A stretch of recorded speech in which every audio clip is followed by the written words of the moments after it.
Welcome everyone. In this tutorial, we will learn how to prepare a ligand in AutoDockTools for molecular docking studies.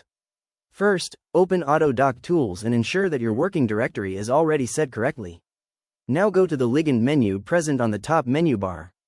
Click on Ligand, then select Input, and choose Open. A file browser window will appear on the screen.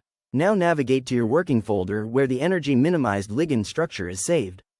Select the ligand structure in PDB file format and click on Open.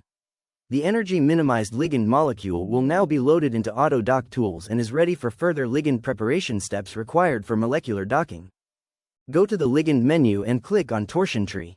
Then select Detect Route. Next, go to Ligand, click on Torsion tree, and select Choose Torsions. Keep the default torsion settings for docking studies. Go to Edit and select Charges, then click on Compute Gasteiger. His will assign Gasteiger charges to the ligand, which are essential for molecular docking calculations.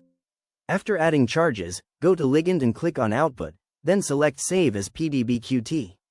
Choose your working folder location and save the ligand file in PDBQT format.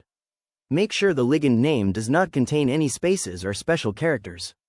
The ligand preparation is now complete, and the ligand is ready for molecular docking using AutoDockTools.